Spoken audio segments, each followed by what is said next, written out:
안녕하세요. DJ 로아입니다. 오늘의 사연 시작해 보겠습니다. 안녕하세요. 이곳을 찾게 된 이유는 저도 여러분과 비슷하게 머릿속이 복잡하고 마음이 엉클어진 경험을 했기 때문이에요. 결혼이라는 게 참 어렵더라고요. 평생을 함께할 사람을 만난다는 건 축복일까요? 아니면 하나의 도전일까요? 저는 그 해답을 찾기 위해 몇 달 동안 고민을 많이 했어요. 특히 결혼이란 단순히 사랑하는 사람과 함께 사는 것 이상의 의미를 내포하고 있다는 걸 이번 경험을 통해 뼈저리게 느꼈죠. 처음에는 저도 반반 결혼이 합리적인 것 같았어요. 서로 공평하게 나누고 의지하며 살아가면 되지 않을까 싶었거든요. 하지만 결혼 준비 과정에서 드러난 상대방의 진짜 속마음과 감춰진 민낯은 저를 당혹스럽게 만들었죠. 결혼이라는 게 단순히 돈을 나누고 역할을 분담하는 걸로 해결될 문제가 아니라는 걸 깨달았어요. 서로를 진정으로 이해하고 존중하는 마음이 없다면 결혼 생활은 시작도 전에 무너지기 마련이더라고요. 사실 저는 꽤 오랫동안 결혼을 이상적인 무언가로만 생각했어요. 좋은 사람을 만나 서로의 부족함을 채워주고 도우며 살아가는 게 결혼이라고 믿었거든요. 그런데 현실은 그리 단순하지 않더라고요. 사랑만으로는 부족하고 존중과 신뢰가 없는 관계는 결국 큰 갈등을 낳는다는 걸 알게 됐어요. 결혼을 앞두고 상대방의 행동 하나하나에 마음이 상하고 결국 결혼이라는 제도 자체에 대해 의문이 생기기 시작했죠. 아마 제 이야기를 듣다 보면 그래, 나도 저런 일 겪어봤어라고 고개를 끄덕일 분들이 많을 것 같아요. 저도 그랬거든요. 결혼이라는 단어는 마냥 설렘과 행복만을 의미하지 않는다는 걸 이제야 실감하고 있어요. 혹시 이런 말 들어보셨나요? 결혼은 집을 사는 것과 같다. 살펴보고 따져보고 계약서를 꼼꼼히 읽어야 한다. 그런데도 모든 걸 예측할 수는 없다. 맞는 말 같지 않나요? 저 역시 처음에는 잘 맞는 줄 알았지만 결혼 준비 과정에서 상대의 본심을 하나둘 알게 되면서 결국 저도 후진 기어를 넣게 됐어요. 이제는 결혼을 준비하면서 얼마나 많은 것들을 고려해야 하는지 깨달았어요. 상대가 나와 같은 방향을 바라보는 사람인지, 진정한 동반자가 될 수 있는지 말이에요. 저는 이번 일을 통해 스스로에게 솔직해졌고, 저를 더 소중히 여길 수 있게 되었답니다. 누가 그러더라고요. 그런 이상한 놈을 어디서 만났냐고요. 네, 바로 회사에서 만났어요. 저랑 신랑은 같은 홈쇼핑 회사에 다니는데 신랑은 기획개발 1팀 과장이고 저도 2팀 과장이에요. 직급은 같지만 신랑이 저보다 2살 많아요. 신랑은 3년 전 우리 회사로 이직해왔는데 회사에서 꽤 인기 있는 사람이었어요. 키도 크고 얼굴도 하얀 편이고 38살 치곤 피부도 좋았어요. 한마디로 회사에서 제일 잘생긴 미혼 남성이라 할 수 있죠.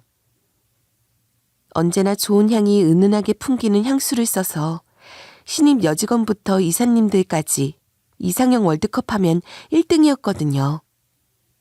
저희 회사는 여직원이 많은 홈쇼핑 회사라 그런지 깔끔한 남자를 사람들이 더 좋아해요. 그러니 신랑 인기가 높았죠. 성격도 좋고 예의도 바르니 이런 신사적인 사람을 싫어할 사람이 있을까요?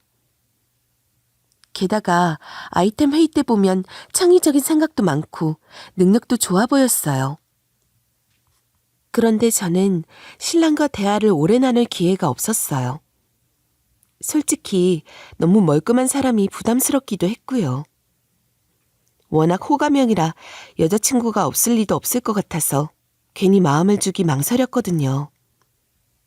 같은 과장인데 자칫하면 우스운 꼴만 되잖아요. 게다가 준비실에서 여직원들과 웃으며 커피 마시는 장면을 많이 봤더니 그냥 저랑 친해질 일은 없겠다고 생각했어요. 그런데 어느 날 신기한 인연이 찾아왔어요. 회사에 입사한 지 3년 동안 인사만 나누던 사이였는데 이렇게 결혼까지 약속하게 될 줄은 꿈에도 몰랐죠. 그날은 기획개발부 전체 회식 날이었어요. 그동안 팀별로 따로 하던 회식을 이번엔 1팀, 2팀, 3팀이 모두 모여 진행했거든요. 팀마다 발표한 신제품들이 완판되는 성과를 거두어서 다들 기분이 좋았어요. 이사장님과 본부장님, 사장단까지 모두 참석해 고급 고깃집에서 맛있는 소고기를 먹으며 1차를 마쳤죠.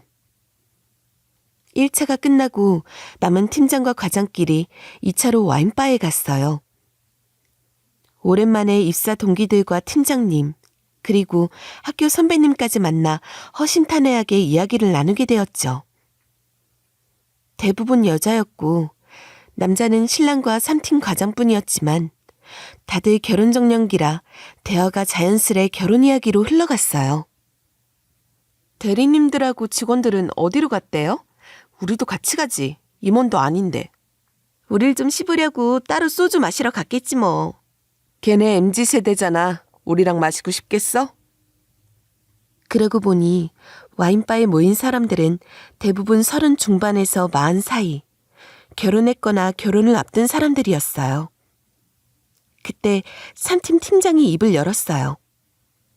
요즘 결혼하려면 돈이 얼마나 들어? 내 동생 결혼한다는데 예비 신랑이 3천만 원밖에 없대. 이 결혼 해도 되는 거야? 남자 나이가 적어? 3천이면 나쁘지 않은 것 같은데? 이때 1팀장이 갑자기 신랑에게 질문을 던졌어요. 너는 돈 얼마나 모았냐고 묻는 거예요. 취했는지 웃기만 하는 신랑을 보며 제가 대신 말을 막아주었죠. 아니요. 제가 아는 동기들 중엔 1,000만 원도 없는 애들 많아요.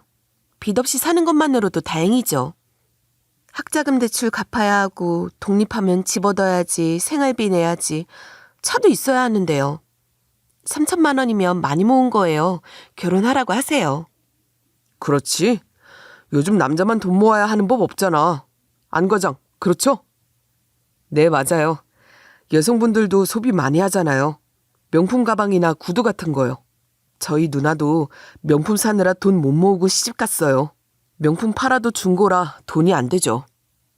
갑자기 신랑이 자기 누나 이야기를 꺼내면서 한심하다는 투로 말하더라고요. 그러던 중 이 팀 팀장이 저를 가리키며 말을 꺼냈어요.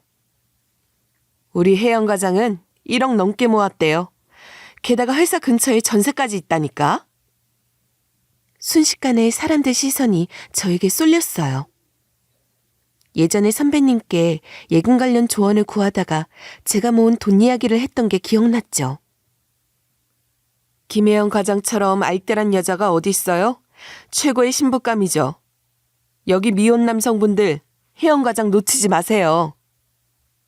그날따라 술 기운에 선배님이 그렇게 외치는 바람에 부끄러워 죽을 뻔했어요. 사람들이 저보고 대단하다고 했어요. 25살부터 일해서 10년 넘게 모은 돈이 1억에다 전세까지 있다는 게 신기하다는 거죠. 그날 회식이 끝나고 신랑은 술을 한 잔도 안 마셔서 차로 저를 데려다 줬어요. 다른 팀장님과 선배님까지 바래다 주고 저까지 데려다 주겠다고 하더라고요. 김 과장님, 이번 주말에 뭐 하세요? 시간 되시면 저랑 영화 보실래요? 아는 선배가 시사회표를 줬는데 김 과장님이랑 같이 가고 싶어요. 네? 왜 저랑요? 다른 여직원들도 많잖아요. 총무팀 김대리도 안 과장님 좋아하던데. 저도 술을 마셔서 그런지 아무 말이나 막 나오더라고요. 여자가 왜 없냐, 왜 지금까지 결혼 안 했냐 물어봤죠. 그런데 신랑은 진지하게 저한테 고백하더라고요. 자기 이상형이 검소하고 수수한 여자라면서요. 회사에서 아무리 봐도 그런 여자는 저밖에 없다고 했어요. 김 과장님, 예전부터 지켜봤어요. 제 이상형은 매니큐어도 안 바르는 수수한 여자예요. 검소하시고 모든 면이 다 좋으세요. 저희 사귀어 볼까요? 결혼을 염두에 두고요. 아, 진짜요? 저도 술, 담배 안 하는 남자가 좋아요. 책 좋아하시면 이번 주 동호회에 같이 가실래요? 신랑은 회식 때도 혼자만 술을 안 마셨거든요. 게다가 차 안에 인문학 책이랑 쇼펜하우어 철학책이 있더라고요. 저도 책을 좋아해서 읽고 소감을 나누는 동호회에 다니거든요. 신랑도 흔쾌히 좋다고 하더라고요. 그렇게 저희는 7개월 정도 만났어요. 둘 다 책을 좋아해서 데이트 때 도서관에도 자주 갔고요. 둘 다 데이트에 돈 많이 쓰는 걸 싫어해서 그런 점에서 서로 잘 맞았어요. 그래서 이 사람과 결혼하면 안정적으로 살 수 있겠다는 생각이 들었죠. 우리 결혼하자. 난 아직 1억은 못 모았지만 8천만 원씩 내면 1억 6천이야. 작은 아파트는 대출로 얻고 시작하면 될 것 같은데. 어때? 저는 좋다고 했어요. 둘 다 부담을 나눠서 해결하는 게 좋잖아요. 그 돈으로 예단과 예물, 혼수를 다 할 수 있을 테니까요. 생각해보니 신랑은 집 마련할 돈이 없었고 시댁 형편도 그리 좋지 않더라고요. 신용도도 좋지 않아 대출도 어려운 상황이었어요. 그래서 저처럼 스스로 돈을 모은 여자가 좋았을지도 모르겠어요.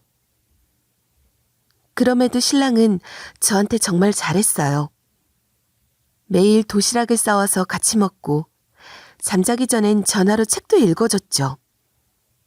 돈이 드는 일은 아니지만 정성과 시간을 쏟아야 하는 일들이잖아요. 그래, 결혼해요. 우리 잘 어울릴 것 같아요. 행복하게 살아봐요.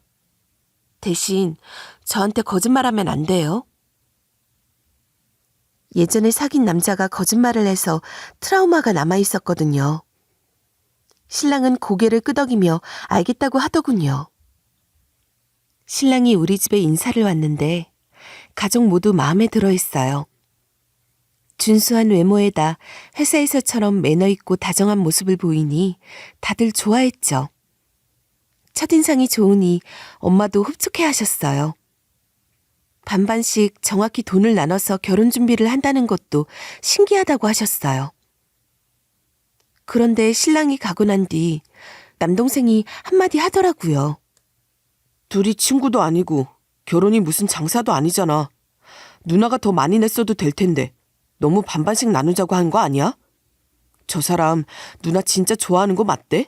남자가 돈 더 낸다고 해도 시원찮을 판에 너무 속 보인다. 남동생은 사회 초년생인데도 그런 말을 하더라고요. 늦둥이라 현실 감각이 없긴 하지만 직장인이라면 돈 모으는 게 쉽지 않다는 걸 알잖아요. 너도 이제 사회생활 해봐. 돈 모으는 게 장난 아니야. 그래도 준수한 사람이라 마음에 든다. 매너도 좋고 돈 없는 것도 아니잖아. 회사 다니면 금방 집도 살 수 있겠네. 난 괜찮아. 근데 엄마, 강연이 대전으로 내려가면 혼자 계시잖아. 우리 집은 엄마랑 남동생이랑 셋이 살았는데 남동생이 대전으로 발령나서 엄마가 혼자 지내시게 되었거든요. 제가 걱정하니 신랑이 자주 찾아뵙자고 해서 마음이 놓였어요.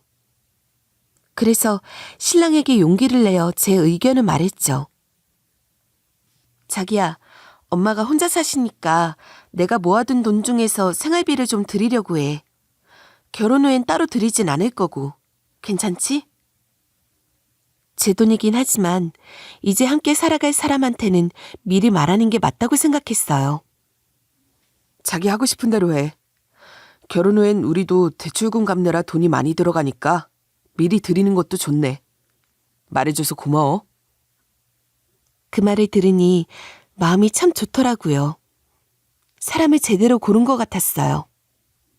기쁜 마음으로 시댁 인사도 드리러 갔죠. 신랑은 시모와도 사이가 좋았고 누나와 형도 있었는데 형은 아직 결혼은 안 했고 누나는 작년에 결혼했다고 하더라고요. 우리 큰아들 결혼이 식전에 엎어졌어. 그래서 난 혼수나 예당 같은 거 필요 없다. 두 사람이 화기애애한 게 제일 중요해. 시모가 말하길 신랑이 형님 결혼 준비할 때 집 문제로 싸워서 파혼됐다고 했어요. 그래서 저처럼 검소하고 수수한 여자가 좋다고 하시더군요. 다행히 시모도 꽉 막힌 분은 아니셨어요. 신우이도 별다른 문제 없이 조용히 지내는 분이었죠. 아기를 낳고 시모가 돌봐주시는 중이라서 시집살이에 대한 걱정도 덜 수 있었어요. 집에 갈 때 시모가 문 앞까지 배웅해주며 말씀하셨어요. 둘째가 수수하고 참한 아가씨를 데리고 와서 좋구나. 너 마음에 든다. 우리 아들 잘 부탁한다. 고맙구나. 시댁에서 인정받는 기분이 참 좋더라고요.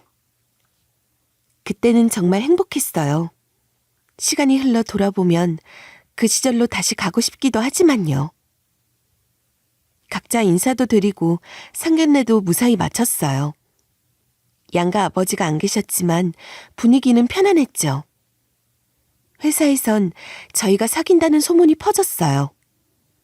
신랑은 날 잡아서 사람들 모아놓고 결혼 발표를 하자고 했지만 저는 청첩장 나올 때 이야기해도 늦지 않다고 말했죠. 우리 결혼한다고 하면 다들 한턱 내라고 할 텐데 청첩장 나올 때 밥 한 번 사면 되잖아. 그렇네. 돈 쓰지 말자. 역시 자기는 대단해. 그래서 내가 좋아하지. 회사에선 소문이 빠르게 퍼졌고 선배가 저를 급히 탕비실로 끌고 가더니 회사에서 가장 훈훈한 남자를 잡은 비결을 물어보더라고요. 비결이 어디 있어요? 그때 전체 회식 날 선배가 술 먹고 나보고 검소하고 수수하다며 1억 있다고 했잖아요. 그게 이상형이래요. 이상한 곳에 돈 안 쓰는 여자 말이에요. 하긴 화려한 여자애들이 다 접근해도 눈 하나 깜짝 안 하더니 실속 있는 사람이네. 야, 결혼하면 나한테 한턱 내라. 그나저나 집은 마련하는 거야? 안과장 말이야. 저는 그저 고개만 끄덕였어요. 아니라고 하기도 그렇고 반반 결혼 자금 내기로 하며 집은 대출받기로 했다고 말이 선뜻 안 나오더라고요. 분명 선배는 길길이 날뛸 것이 분명했어요. 하긴 안과장이 쪼잔하게 나오진 않을 거야. 하는 짓을 봐도 여자한테 돈도 잘 쓰고 예의도 바르니까. 김혜연, 어이 김과장, 잘 살아야 한다. 알겠지? 선배를 믿긴 하지만 원래 낱말은 새가 듣고 반말은 쥐가 듣는다고 하잖아요. 괜히 신랑 기죽이는 게 싫어 다 말하지 않았어요. 허우대 멀쩡한 남자가 반반씩 하자면서 돈 아끼는 것이 없어 보일 수 있잖아요. 저는 아니었지만요. 그런데 말이에요. 제 마음은 신랑이 사람들에게 무시당하는 것이 마음에 쓰였는데요. 그 사람은 아니었나 봅니다. 저는 안중에 없는 느낌이었어요. 이상한 일이 생겨나기 시작했기 때문이에요. 전혀 예상하지 못한 부분으로 말이죠. 집 대출 좀 알아봐야겠어. 자기 인증서 좀 보내줘봐. 나는 대출 받는데 문제가 있거든. 시부가 아프셔서 병원비로 대출을 많이 받아서 신용에 문제가 있대요.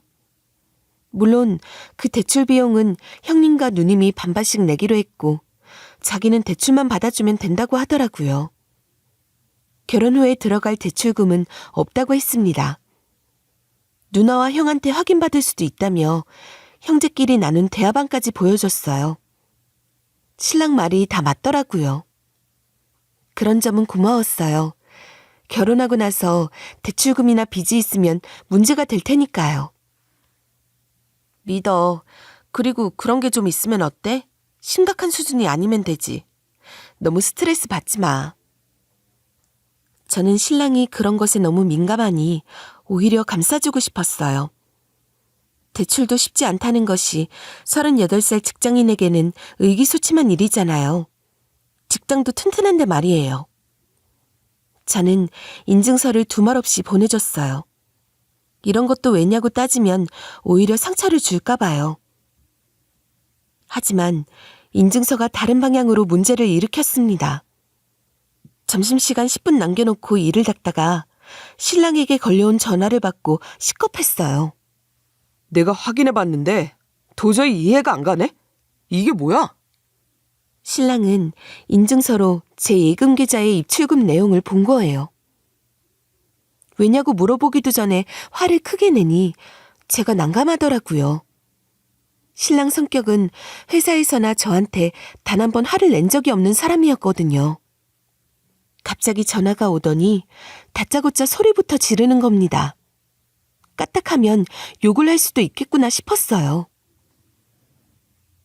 야, 장모님한테 돈 보낸다는 게 3천이나 되는 거야? 미쳤니? 이런 젠장 씨. 뭐라고 그러는 거야? 3천이 왜 문제 있어? 내 계좌는 왜 들쳐? 뭘 들쳐. 자기 예금 얼마 있나 확인한 건데. 그래야 대출금 한도를 정하지. 아니, 왜 엄마한테 그렇게 큰 돈을 보내?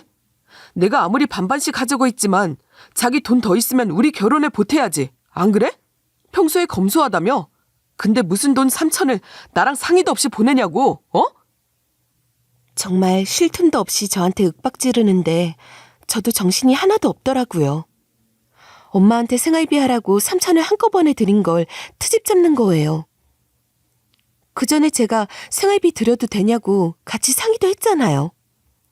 근데 갑자기 화를 내는 겁니다. 저도 서서히 언성이 높아지더라고요. 아니, 8천씩 반반 내자고 해서 3천 남으니까 드렸지. 남동생도 이제 자취하는데 혼자 계시는 엄마 생활비라 한꺼번에 준다고 했잖아. 그때 기억 안 나? 생활비라고 했지. 무슨 목돈을 들여. 3천은 너무 큰 금액이잖아. 이 정도면 상의하고 의논해야지. 아무리 당신 돈이라고 해도 함부로 막 보내면 안 되지. 안 그래? 신랑은 아주 이성을 잃은 사람처럼 말하는데 저는 납득이 가지 않았어요. 그래서 저라도 톤을 낮추면서 달래야겠다고 생각했습니다. 하지만 이 사람이 자꾸 핀트가 어긋나는 말만 하는 거예요. 본질적으로 자기가 잘못한 것이 뭔지 모르는 사람처럼요. 그래, 알겠어. 근데 왜 화를 내? 나는 무슨 큰일 난 줄 알았잖아. 내가 어디다 써버린 것도 아니고 엄마한테 준 건데. 나는 자기가 드려도 된다고 해서 3천 드린 거야. 혼자 결정한 게 아니라. 왜? 그 돈이 필요해? 얼마? 엄마한테 절반이라도 달라고 해? 누가 그렇게 치사하게 나오겠대? 대출 생각보다 못 받을 것 같으니까 그렇지. 돈 한 푼이라도 아쉬운데. 또 돈이 문제인가 싶었습니다.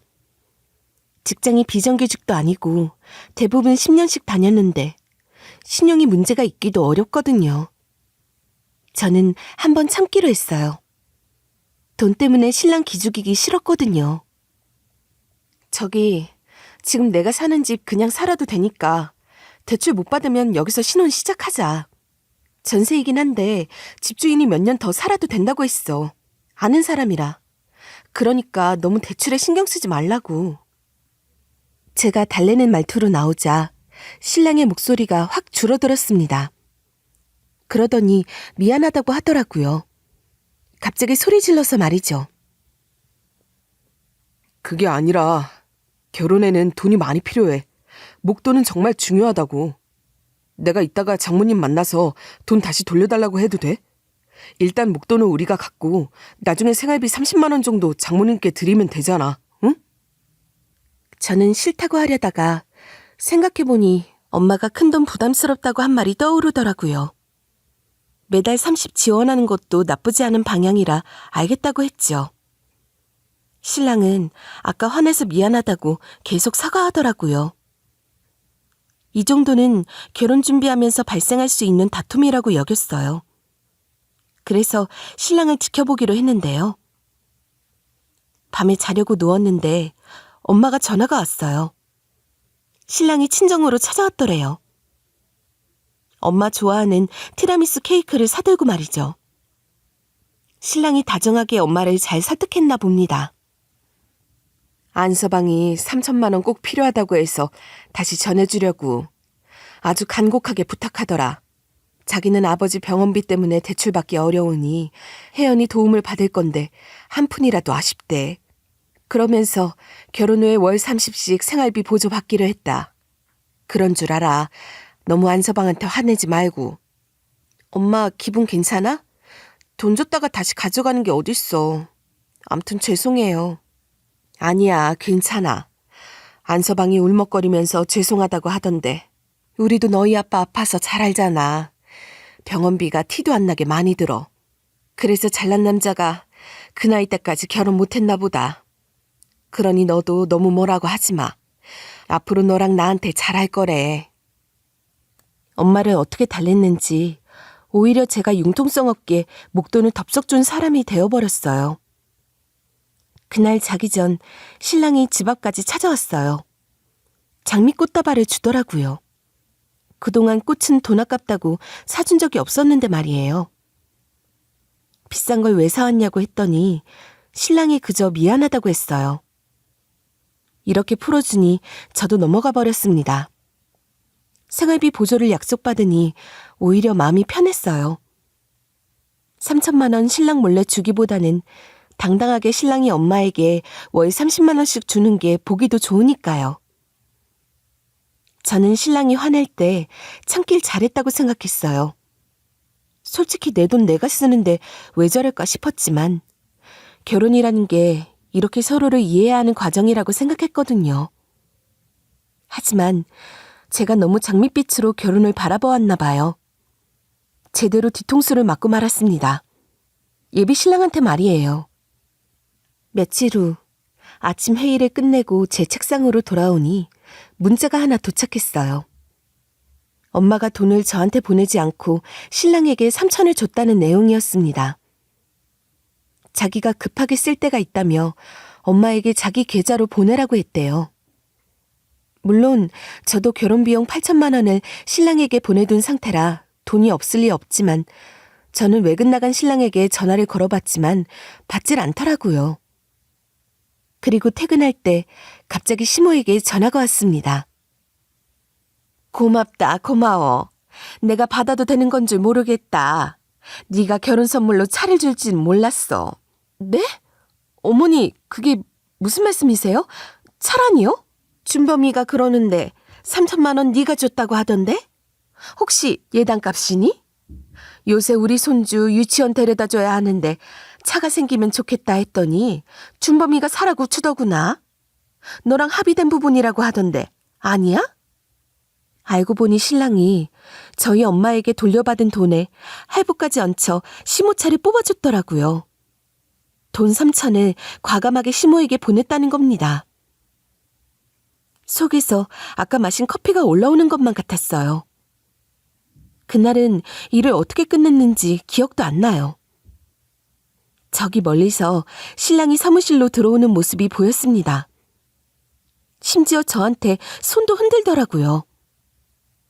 한참 기다렸다가 저는 외근 나갔다 온 신랑을 끌고 옥상으로 올라갔습니다. 왜 그래? 무슨 일 있어? 나 오늘 기획안 다시 써야 해서 너랑 못 놀아. 일부러 엉뚱한 말을 하는 건지 해맑게 나오는데 그게 오히려 화가 나더라고요. 그래서 단도직입적으로 물어봤죠.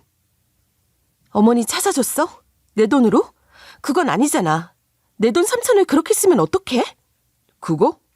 근데 그게 왜 네 돈이야? 우리 결혼자금이라고 했잖아. 네가 3천 더 보태는 거 아니었어? 뭐? 그런 의미였어? 우리 엄마한테 받아낸 목적이? 그래, 그렇다고 치자. 보탠 거라고 치자고. 근데 왜 나 모르게 어머니한테 줬어? 나랑 상의는 해야지. 그게 아니라 엄마가 차를 산다고 하는데 갑자기 목돈이 없다잖아. 나중에 형이랑 여동생이 모아서 준다고 했어. 아니면 예단으로 퉁치면 되는 건데 왜 이래? 퉁치다니. 그걸 알아서 하라는 거야? 당신 왜 이래? 돈을 마음대로 쓰고. 뭐? 마음대로 써? 너 말이 왜 그래? 사람 무시하냐? 신랑의 안색이 차갑게 변했습니다. 전화로만 봤을 때는 몰랐지만 지금은 저를 경멸하듯 보더군요. 잘 들어. 너가 착각하는데 너 30 중후반이야. 너 나이에 나 같은 남자 만날 수 있어? 회사에서 나한테 치파 던지는 여자 많아도 흔들리지도 않았다. 왜냐고? 너랑 결혼하기로 했으니까. 그런데 너 태도가 왜 이래? 어디서 소리를 질러 감히? 결혼도 못할 것 같은 널 내가 왜 택한 줄 알아? 뭐? 결혼도 못한다니? 감히? 나 같은 남자? 어쩜 그렇게 생각하고 나랑 결혼하는 거니? 야, 어디 가서 너 같은 여자가 나 같은 사람 만날 수 있어? 나 회사에서 잘 나가던 사람이야. 너도 알지? 김 이사도 자기 딸 나한테 주고 싶다고 했어. 근데 나 너랑 결혼한다고 그것도 거부했어. 근데 너 태도가 왜 이래? 태도? 내가 무슨 문제가 있는데. 그럼 김이사 딸하고 결혼하지 왜 그랬어? 야, 그걸 말이라고 해? 누가 너한테 반해서 결혼하냐? 너 검소하고 수수해서 결혼할 생각한 거야. 그러니까 내 말 잘 들어. 지금 너 나한테 이런 식으로 하면 결혼 못해. 회사에 소문 다 났어. 여기서 취소하면 너만 손해야. 닳고 다른 여자 된다고. 알겠어? 나도 너한테 죽자고 반한 건 아니야. 그냥 결혼하면 좋겠다 싶었던 거지. 그렇지만 나는 너처럼 나 같은 여자가 너 같은 남자 못 만난다는 저질 발언은 안 해. 그게 뭐냐? 도대체 네가 뭐가 잘났니? 내 돈으로 자기 엄마 차 사주면서 생색이나 내고. 야, 너도 엄마 3천 드렸잖아. 나도 3천 드린 건데 왜 이래? 너랑 나랑 반반씩 한 거잖아. 생활비도 드리기로 했고. 그런데 우리 엄마는 차도 못 받아? 5천짜리도 아니야. 너랑 똑같이 3천이야. 저는 억울해서 신경 거슬리는 말을 계속 내뱉었어요. 그랬더니 신랑이 화를 내더군요. 3천 쓴 걸로 이 난리를 치냐고요. 다 제 돈인데 왜 이러는 걸까요? 솔직히 시모차 사줄 수 있어요. 사주고 싶다고 했다면 말이죠. 그런데 돈 써놓고 적반하장이라니. 너 같은 여자가 나 같은 남자 못 만난다고 할 때 정이 딱 떨어졌어요. 저도 그에게 반해서 결혼하려던 건 아니었거든요. 사람 마음 식는 건 한마디면 충분하더라고요. 그래도 그 말을 해줘서 다행이라고 생각해요. 그 말이 없었으면 결혼 접을까 고민했을 텐데 덕분에 단칼에 결혼을 접기로 했습니다. 그래, 그만두자. 나 너랑 결혼 못하겠다. 여기서 끝내. 그렇게 사람 무시하면서 어떻게 결혼하니? 차 사드리고 싶었다. 미안하다 해도 이해하기 어려운데. 뭐? 나 같은 남자? 뭐? 그만해? 야, 너 나중에 울고 매달려도 내가 안 봐준다. 이쯤에서 그만해. 내가 돈 돌려준다고 했잖아. 다음 달에 누나랑 형이 3천 보내준대. 대화방에서 봐라. 아니면 사자 대면이라도 할까? 내가 너한테 돈 달라고 하기 뭐해서 그냥 보냈다. 이해하면 안 돼? 왜 사람 이렇게 열받게 하는데? 제가 그만두자고 하니 이해하라고 큰 소리를 치는 남자. 저는 이 사람과 더 이상 말도 섞기 싫었습니다. 안 과장님, 여기서 소문나면 과장님만 이상한 사람 됩니다. 이쯤에서 그만둡시다. 돈 들인 거 다 주세요. 1억 1,000만 원. 한 푼도 빼지 말고 주셔야 합니다. 그만 가보겠습니다. 저는 화도 내지 않고 원래 말투로 돌아갔습니다. 8개월 전 서로 대면대면하던 사이로요. 신랑이 붙잡아도 저는 그대로 뿌리치고 사무실로 내려왔어요. 저는 돈 관리를 제가 하고 싶어 했지만 신랑이 식장 예약이나 결혼 비용을 자기 이름으로 해야 저렴하게 할 수 있다고 해서 제 돈 8천만 원을 줬던 거예요. 이제 3천만 원 더해서 1억 1,000만 원을 달라고 했습니다. 다행히 그날 밤에는 신랑 쪽에서 집을 찾아오지도 않고 전화도 없더라고요. 저는 잘 됐다 싶어 다음날 문자로 제 계좌를 다시 보냈어요. 솔직히 정신적 피해 보상이라도 달라고 하고 싶었지만 회사에서 계속 봐야 하니 그건 참았어요. 그러니 신랑한테 전화가 오대요. 아침부터 옥상으로 올라오라고 하더라고요. 같은 회사 사람 사귀다 헤어지면 이런 점이 불편했어요. 보기도 싫은 얼굴을 또 마주쳐야 하니까요. 옥상으로 올라가니 저를 다짜고짜 잡아 끌더니 또 소리쳤습니다. 이 남자가 원래 성격이 이런 게 아닌가 의심할 정도였어요. 너 진짜 이럴래? 야, 김혜연, 너 미쳤지? 이런 식으로 결혼을 파투내냐? 결혼은 어제 당신이 나 같은 남자 어쩌고 할 때 이미 끝났습니다. 돈 보내세요. 아니면 저 소송합니다. 제가 이렇게 세게 나오니 그 남자가 다시 다정하게 말하기 시작하는데 정말 소름이 다 끼치더라고요. 미안해. 내가 3천 이번 주로 너한테 줄게. 다신 이런 일 없으니까 한 번만 넘어가 주면 안 돼? 그리고 너 같은 남자 어쩌고는 내가 너무 쪽팔려서 그랬어. 나도 남자인데 창피하잖아. 돈 3천 때문에. 안 과장님, 이제 그만해요. 우리 아닌 것 같아요. 누가 그러대요? 결혼은 서로 죽고 못 살아도 막상 하면 힘들다잖아요. 근데 우리 아니잖아요. 지금 보니 그냥 거래처 고르듯 결혼하자고 약속한 것 같아요. 아니야. 나 너 좋아해. 솔직히 죽고 못 사는 건 아닌데 좋아. 좋으니까 결혼하지. 아니야, 넌? 그러니까요. 죽자고 사랑하는 사이가 아니라서 그런지 정 떨어지니 안 과장님 꼴도 보기 싫어요. 이제 이렇게 따로 만나는 건 아닌 것 같습니다. 돈 일주일 내로 주실 거 믿고 내려가 보겠습니다. 무슨 결혼이 흥정이에요? 시장에서 물건 사듯 넌 검소하니까 결혼하려고 했다니요. 저도 왜 그 인간과 결혼하려고 했는지 암담했어요. 제 얼굴이 굳어지니 회사에 소문이 삽시간에 퍼졌습니다. 안 과장과 김 과장 파투 났다. 이게 무슨 뉴스 머릿기사처럼 회사 내에 떠돌더라고요. 이유는 각자 상상하고 있겠죠. 한두 달이면 없어질 소문이니 저는 참기로 했습니다. 예비 신랑도 얼굴이 좋지 않더라고요. 왜 다른 여자 만나면 되지 왜 저럴까 싶었어요. 남들은 결혼 파투 나면 울고불고 한다던데 저는 왜 이렇게 속이 시원한지 모르겠더라고요. 친정엄마한테만 말하기 껄끄러울 뿐이지만 어쩌겠어요. 그런데 이 인간이 우리 엄마한테 가서 혜연이 좀 말려달라고 했지 뭐예요? 정말 이해가 안 됐어요. 엄마는 헐레벌떡 제가 사는 곳까지 오셨어요. 그래서 삼겹살에 소주를 마시며 엄마와 허심탄회하게 이야기했죠. 엄마는 잘했다고 그러셨어요. 잘했어. 그 자식 웃기네. 나한테는 아무 일도 아닌데 네가 화내는 것처럼 말하던데. 잘했다. 뭔가 껄끄러우면 안 하는 게 맞지. 근데 나 같은 남자라니 진짜 웃긴 자식이네. 우리 집에 한 번 더 찾아오면 가만 안 둘 거야. 엄마 미안해요. 근데 이것저것 남보는 눈 따져서 억지로 결혼해봤자 내 손해잖아. 엄마는 회사에서 계속 마주치는 게 힘들겠다며 저를 위로하시고 집으로 가셨어요. 그런데 이 남자 알고 보니 돈을 저한테 못 보내서 이러고 있던 것 같더라고요. 3주가 지나도 1억은커녕 1,000만 원도 안 줬거든요. 아직 자기 엄마한테 결혼 파투 난 걸 말 못했다더라고요. 제가 예비 시모에게 가서 말해줄까 하니 그 주 안으로 1억을 보냈어요. 그런데 1,000만 원은 안 보내는 겁니다. 한 달이 지나도록요. 이 남자 생긴 것과 달리 쪼잔함의 정도가 심했습니다. 만약에 다른 회사에서 근무했다면 돈을 달라고 말하기도 어려웠겠죠. 자주 마주칠 수 있으니 업자처럼 돈을 달라고 했어요. 물론 문자로요. 대면하기는 너무 짜증이 났거든요. 야, 준다니까. 내가 안 준다고 했어? 그리고 식장 위약금도 내가 내냐? 지인이라며. 지인이라서 싸게 해준다며.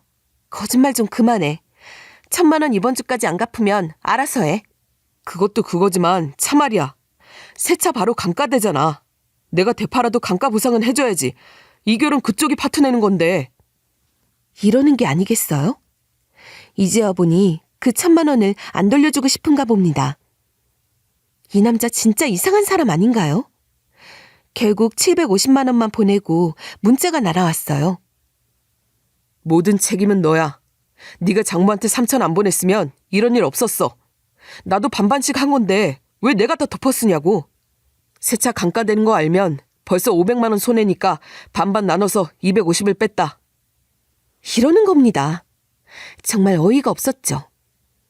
이제 이 결혼 파투는 곱게 끝내면 안 되겠다는 생각이 들더라고요. 그 3천 내 돈이야. 이 결혼 파투의 원인은 전부 네 탓이야. 그리고 너 나 무시했잖아. 그것도 손해배상에 청구할까? 당장 1,000만 원 1원도 손해 없이 보내. 이게 마지막 문자다. 250만 원을 안 보내면 회사에 내가 왜 결혼을 파투냈는지 말하려고 했어요. 남의 돈을 맘대로 쓰고 책임 회피라니 정말 꼴도 보기 싫더라고요. 그렇다고 회사를 그만둘 수는 없는 노릇이었죠. 결혼을 접은 지 2달째 되는 날, 통장에 250만 원이 안 찍힌 걸 확인했어요. 대자보를 붙일 수도 없고 속이 타들어가는데 선배가 술 한잔 하자는 겁니다. 절호의 기회라고 생각했죠. 그런데 막상 입이 안 떨어지는 거예요. 이 인간의 민낯을 말하려니 자존심이 상했어요. 그런데 1잔, 2잔 들어가고 선배가 제 속을 긁으니 결국 마구 쏟아져 나왔어요. 도대체 그 존잘남하고 왜 헤어졌어?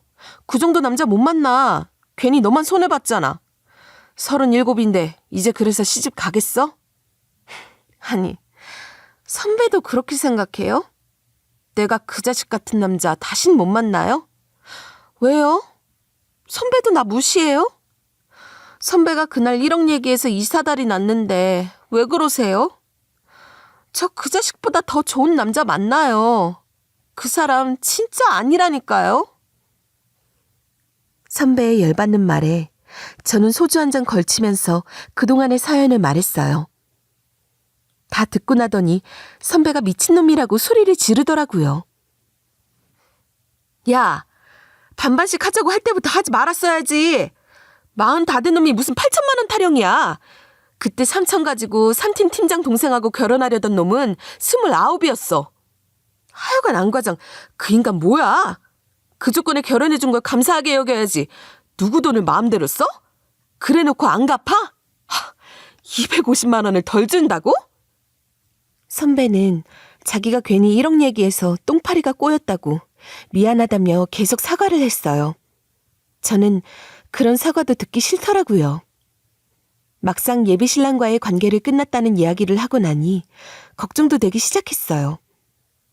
안 과장을 걱정하는 게 아니라 회사에 소문이 나서 제 이미지가 나빠질까 봐요. 발 없는 말이 천리를 간다고 하잖아요. 며칠 지나자 회사에 소문이 퍼졌어요.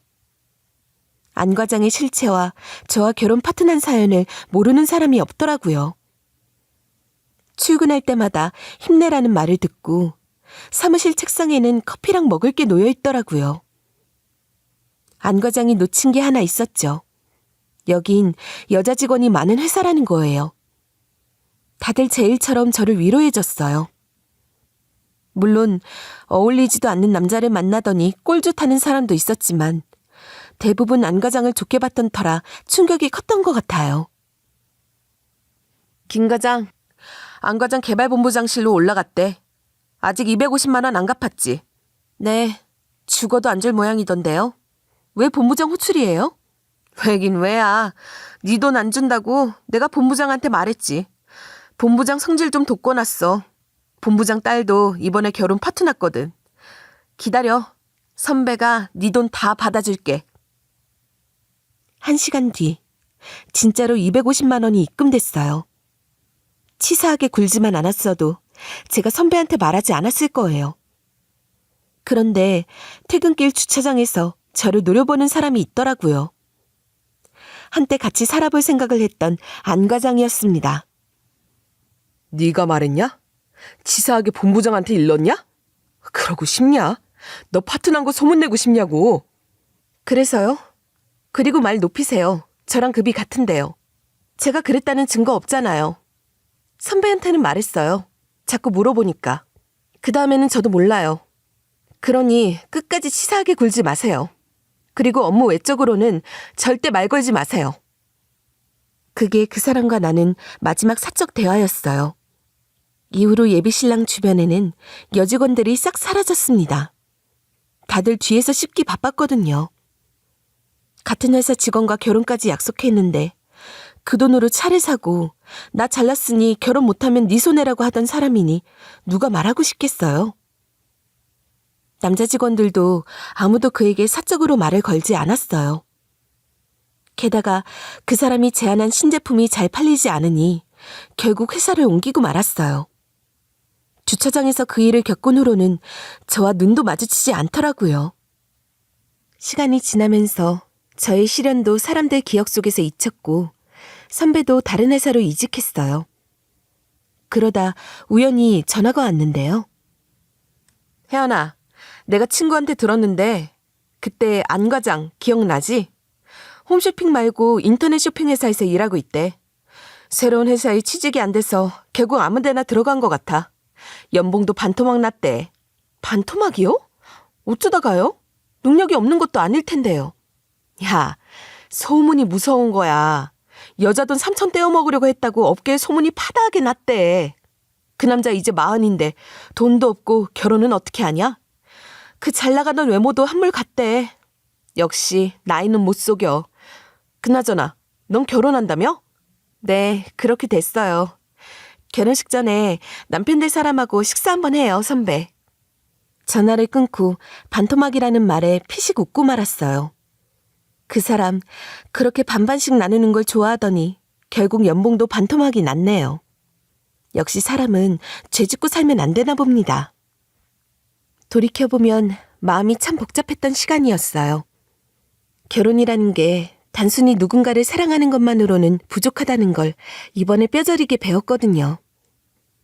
누구나 살아가면서 실수를 하겠지만 중요한 건 그 실수를 통해 무엇을 배우느냐인 것 같아요.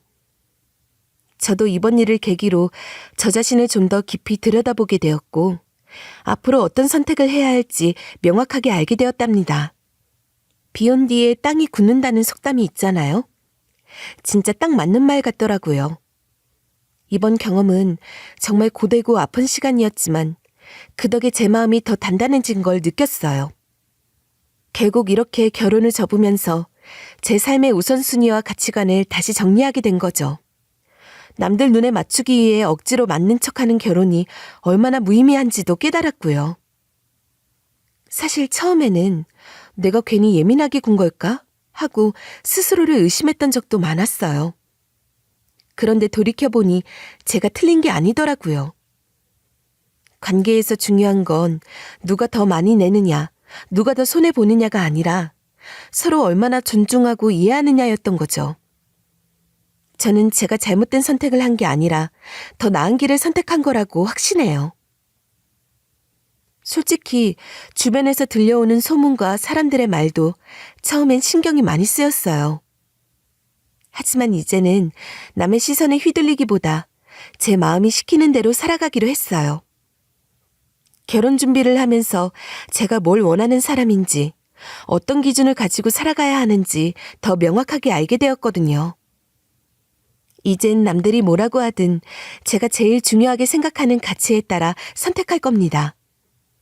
남들처럼 화려한 결혼식, 큰 집이 없어도 괜찮아요.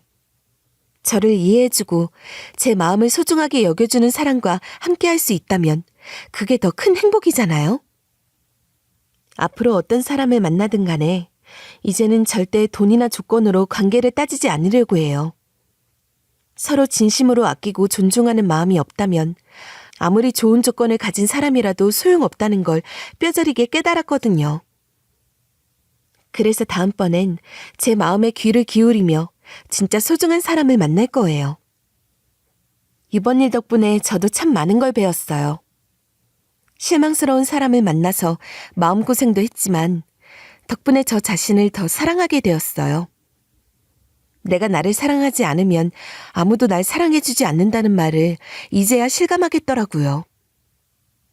저를 소중하게 여기고 아낄 줄 아는 사람이 되어야 남들도 저를 존중해준다는 걸 깨달았어요. 앞으로는 그런 사람이 되려고요. 이제 저는 이 경험을 밑거름 삼아 더 나은 미래를 향해 나아갈 겁니다. 아프고 힘든 시간을 겪었지만 덕분에 진짜 행복이 뭔지 알게 됐으니까요.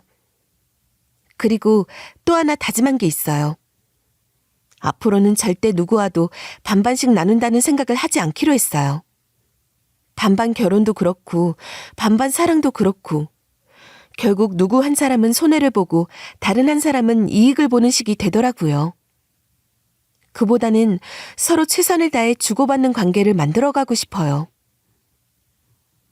이제는 미련 없이 이 이야기를 끝내고 새로운 인생을 시작하려고 해요. 결혼을 준비하며 가졌던 기대와 설렘은 잊지 않으려고요.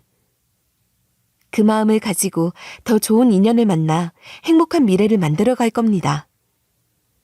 제가 이 글을 쓰면서 느낀 건 혼자서 끙끙 앓기보다는 이렇게 털어놓고 나누는 게 마음에 큰 위로가 된다는 거였어요. 여러분도 혹시 비슷한 경험을 하고 계시다면 제 이야기가 작은 도움이나마 되었길 바랍니다. 결혼은 인생의 전부가 아니라고 하잖아요. 저는 이제야 그 말을 진심으로 이해하게 되었어요. 결혼이라는 큰 사건에 얽매이지 않고 저 자신을 더 소중하게 여기며 살아가려고 합니다. 여러분도 꼭 자신을 사랑해 주세요. 내 행복은 결국 내가 만드는 거니까요. 긴 이야기를 들어주셔서 정말 감사해요. 여러분도 언제나 행복하고 좋은 인연을 만나시길 진심으로 응원할게요.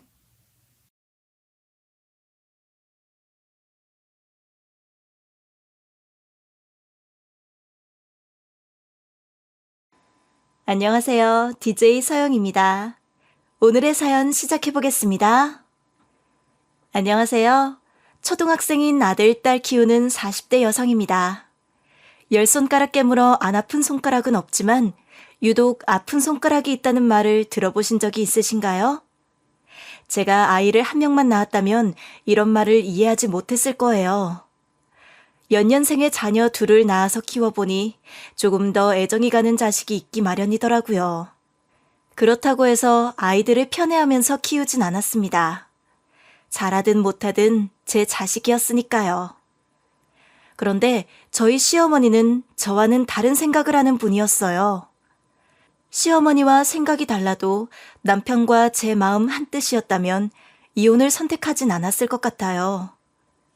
하지만 남편은 언제나 남의 편이었기에 제 인생에서 빼버렸습니다. 저는 혼전 임신으로 결혼을 했어요. 제 남편이 둘째이기도 했지만 아주버님은 결혼을 일찍 하셨는지 초등학교를 다니는 쌍둥이 아들이 있었습니다. 저 또한 결혼하고 얼마 지나지 않아 아들과 딸을 연달아 낳았지만 형님네 쌍둥이 조카들에 밀려 저희 아이들은 언제나 찬밥 신세였어요. 저는 그래도 어른이니까 그럴 수 있지 싶은 생각에 넘길 수 있었는데 아이들이 차별을 당하는 모습들이 종종 눈에 보이니 마음이 편치만은 않았습니다. 장남한테서 나온 애들이 아니라 그런가 싶은 생각이 들 때도 있었지만 저희 시댁은 딸이 귀한 집이었거든요. 골고루 있었으면 이해할 수 있지만 시댁 손주들 중에 딸은 제 딸이 유일했습니다.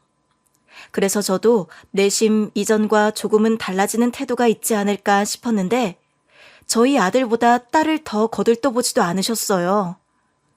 서운한 마음에 친구들에게 시댁 흉을 볼 때도 있었습니다. 내 아들이야. 장남인 아주버님이 쌍둥이 아들을 낳아서 그렇다고 쳐도 내 딸은 그래도 예뻐하실 줄 알았는데 이러실 거라고는 생각도 못했잖아. 요즘 딸이 좋다, 딸을 낳아야 한다는 말이 있어도 어른들은 다 아들 해. 나 큰딸 낳았을 때 시댁에서 고생했다고 하고 그래서 우리 시댁 차별 안 하는 줄 알았는데 이번에 아들 낳고 보니까 시부모님도 말은 그렇게 해도 내심 아들을 원하고 있었구나 싶더라니까. 형님네 애들이랑 나이 차이도 꽤 나서 어느 정도 예쁨 받을 거라 생각했는데 내가 혼전 임신으로 결혼해서 그런가? 그렇다고 해서 네가 뭐 아내 관계 있는 것도 아니었잖아. 오히려 차고 넘치게 했으면 했지. 저희가 결혼을 했을 당시 나이가 33살이었거든요. 결혼 생각이 없었던 것도 아니었고 나를 잡는 과정 중에 아이가 생겼기에 결혼 시기를 앞당긴다는 생각만 했었어요. 남들은 식도 안 올리고 애를 가진 부분에 대해서 손가락질했을지도 모르지만 저는 자연 임신으로 이렇게 아이를 갖게 된 것만으로도 다행이라고 생각했어요. 제 친구들 중에서 결혼하고 나서 아이가 안 생겨서 고생하는 모습도 많이 봤었거든요. 솔직히 저는 시댁보다는 저희 친정 부모님께 죄송한 마음이 컸었죠. 그렇게 양가에 들러 인사를 해야겠다는 생각에 날짜를 잡고 있었는데 시댁에서 대뜸 상견례 날짜를 잡자고 하셨습니다. 너희 결혼 안 할 것도 아니고 왔다 갔다 하면서 인사하면서 시간 날리지 말고 그냥 얼른 상견례 날짜 잡고 결혼식 올리는 게 나을 것 같은데? 사돈 생각은 어떠시냐? 그렇긴 하지만 그래도 인사를 먼저 드리는 게 맞다고 생각해서요. 아이까지 생긴 마당에 하루라도 서둘러야지. 안사돈께서도 그렇게 생각하실 거다. 물어보고 정 인사를 먼저 받아야겠다면 그렇게 하겠다고 말씀드려라. 친정 부모님도 시어머니와 같은 생각을 하셨습니다. 그래서 저희는 양가 부모님을 찾아뵙고 인사를 드리지 않고 상견례에서 처음 양가 부모님의 얼굴을 뵙게 되었죠. 상견례 하루 전날 집에 가보니 부모님 얼굴에 근심이 가득해 보였습니다. 제가 괜찮다고 하더라도 딸 가진 부모님 입장에서는 생각이 많아질 수밖에 없으니까요. 부모님의 모습을 보니 제 마음도 편하진 않더라고요. 결국 저는 잠을 제대로 자지 못하고 상견례 자리를 가게 되었습니다. 저희 부모님과 제 예상과는 다르게 시어머니는 밝게 웃으며 저희를 맞이해 주셨어요. 예전이야 시골리기 전에 애 가지면 뒤에서 수근거렸지. 요즘에는 애 낳는 게 좀 어려운 게 아니잖아요. 그래서 며느리가 큰 혼수해온다고 생각하고 있습니다. 그렇게 생각해 주시니 감사하네요. 적은 나이는 아니지만 그래도 저희 애가 부족한 부분이 있어도 너그럽게 이해해 주세요. 그럼요. 그리고 손주 봐주실 걱정은 안 하셔도 돼요. 저희 큰며느리 손주들도 다 제가 봐줬었거든요. 애 봐주는 게 쉬운 일은 아닌데 대단하시네요. 쌍둥이 손주들도 키워봤는데 손주 하나 정도는 거뜬히 도와줄 수 있으니 사돈께서는 괜한 걱정 안 하셔도 됩니다. 상견례를 하면서부터 저희 부모님 표정이 편안해지기 시작했습니다. 상견례를 가기 전까지만 하더라도 거의 말씀도 안 하시고 한숨만 푹푹 쉬셨거든요. 그런데 집 가는 길은 두 분 다 기분이 좋아지셔서 가는 내내 대화가 끊기질 않았어요. 그렇게 집에 돌아와서 친정아버지가 저를 부르시고 말씀하셨어요. 너희 신혼집은 걱정하지 마라. 여기 집을 너희 신혼집 쓰라고 줄 거니까. 이 집을 준다고요? 그럼 엄마 아빠는 어디 가서 살려고? 이제 이 집 너희 신혼집으로 주고 엄마랑 둘이서 한적한 지방에 내려가 지내려고. 너 애 낳으면 우리가 봐줘야 하나 고민도 많았는데 사돈을 보니 마음이 놓이더라. 그렇게 저희는 결혼식을 하게 되었고 친정 부모님은 저희에게 집을 남겨주시고는 지방으로 내려가게 되었어요. 결혼을 할 당시만 하더라도 예상한 대로 흘러갔는데 아이를 낳고 보니 제가 예상한 상황과는 전혀 달랐습니다. 결혼하고 첫 명절에 시어머니는 저와 형님을 비교하기 시작했어요. 너 어디 대학 나왔다고 했지? 너희 형님은 한국 사람이라면 모르는 사람이 없는 대학에 나왔어. 그리고 대학병원에서 일한다고 하더라. 대단하시네요. 제가 좋은 대학은 안 나왔지만 그래도 지금 돈벌이 하는데 어려움은 없어요. 그래도 어디에서 일하는지에 따라 다른 것들도 많잖아. 내가 보니까 부모 따라가는 것 같더라고. 그게 무슨 말씀이세요? 부모 따라가다니요? 우리 큰애네 사돈댁이 의사 집안이야. 그러니까 우리 큰며느리도 병원에서 일하는 거지. 누가 보면 형님도 의사라서 거들먹거리는 거라고 생각했을 거예요. 그런데 형님이 의사는 아니고 병원 안에서 행정 업무를 도와주는 사람이었습니다. 그런데 시어머니는 매번 사람들을 볼 때마다 형님이 의사라도 된 것처럼 칭찬을 하곤 했었어요. 제가 알만한 기업에 다니지 않기도 했지만 그래도 적은 월급을 버는 건 아니라고 생각했거든요. 나름 저 스스로 자부심도 있었고요. 하지만 시어머니 눈에 저는 들어오지도 않았고 시댁의 며느리는 형님만 있는 것처럼 행동하셨습니다. 어느 정도 형님과 비교당하고 있다는 생각이 들기도 했지만 첫 며느리이기도 하고 시어머니 말씀처럼 의사 집안 딸이니 더 그러시나 보다 싶은 생각을 하며 서운한 마음을 달래곤 했어요. 그런데 아이를 낳고 나서부터는 시어머니의 이런 행동이 더 심해지기 시작했습니다. 한 번은 다 같이 있는 자리에서 시어머니가 형님에게 걱정하지 말라고 말씀하셨어요. 애들 교육비는 내가 다 내줄 테니까 너는 돈 걱정하지 말고 손주들이나 잘 키워. 똑똑한 집안딸이 낳은 손주들이라 그런가? 애들 눈빛부터가 다르더라. 애들이 다 비슷하죠. 그런데 확실히 타고난 유전자는 있는 것 같아요. 같이 공부하던 친구들도 못하는 걸 저희 애들은 척척 하더라고요. 이러다 우리 집안에서도 의사 나오겠어? 그래서 제가 요즘 학원 알아보는 게 있는데 생각보다 가격대가 있더라고요. 그래서 고민이 돼서 어머님께 여쭤보려고요. 형님은 돈이 필요할 때마다 시어머니에게 자식들 핑계를 대며 받아갔고, 시어머니는 형님네 조카 둘을 본인 돈으로 학원도 보내고 과외도 붙여주며 뒷바라지 해줬습니다. 저희 애들은 태어난 지 얼마 안 되기도 했고 첫째가 유치원에도 안 들어갔을 나이라 나중에 우리 애들은 저 정도는 아니더라도 어느 정도 예뻐해 주시겠지 싶은 생각을 하곤 했습니다. 똑같이 저희 아이들이 초등학교에 들어가게 되었지만 조카들이 고3 수험생이었기에 결국 저희 아이들이 시어머니 눈에 드는 일은 없었습니다. 이걸로 애들 예쁜 옷 한 벌씩 사줘라. 가방도 사주고 싶었는데 그건 손주 친할머니가 해줬을 것 같더라고. 우리 어머님은 애들 초등학교 입학하시는 것도 모르실걸? 너희 시댁에서 뭐 해준 거 없어? 둘째가 입학하는 것도 아니잖아. 우리 형님네 애들은 수험생이잖아. 그것 때문에 우리 애들은 또 밀린 거지 뭐.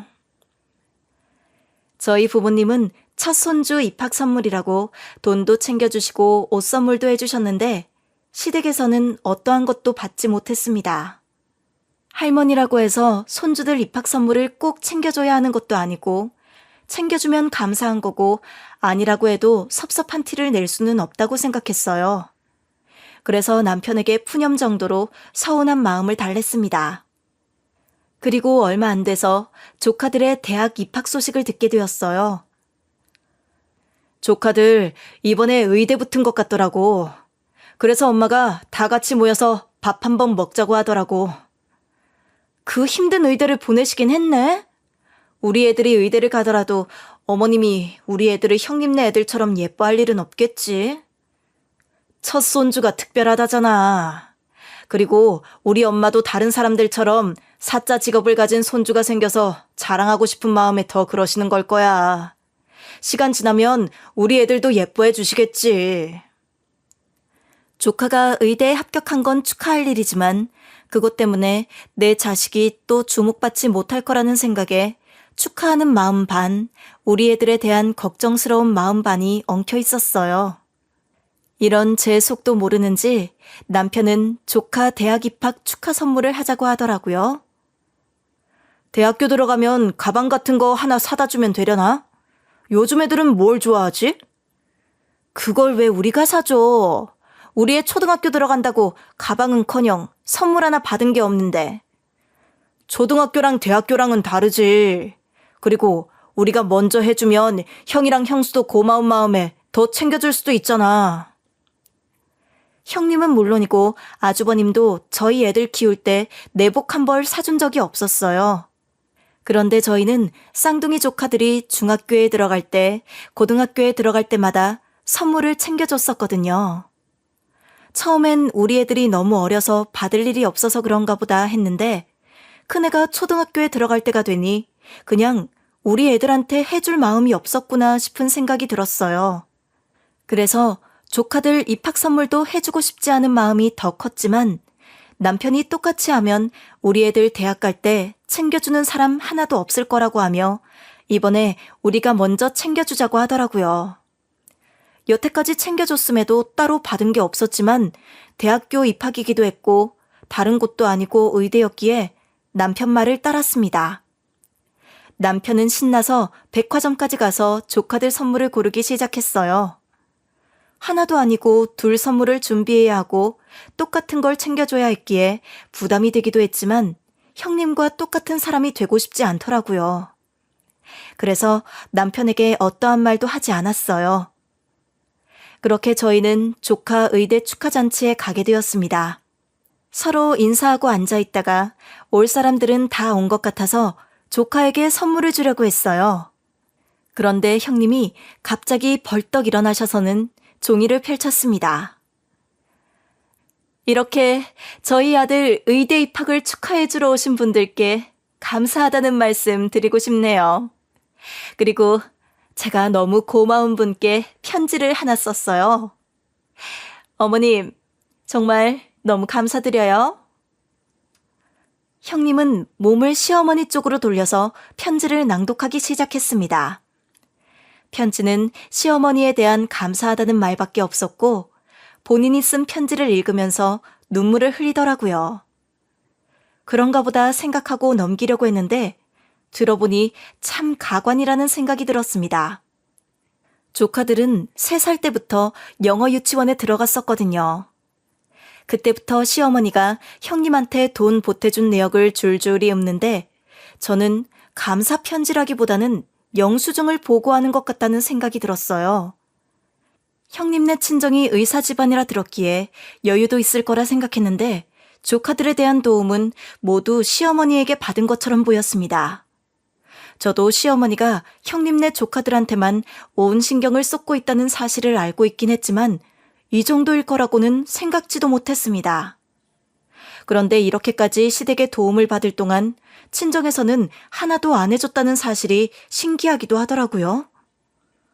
이런 자리라면 형님네 부모님도 오셨을 법한데 형님네 친정 식구들은 아무도 없었거든요.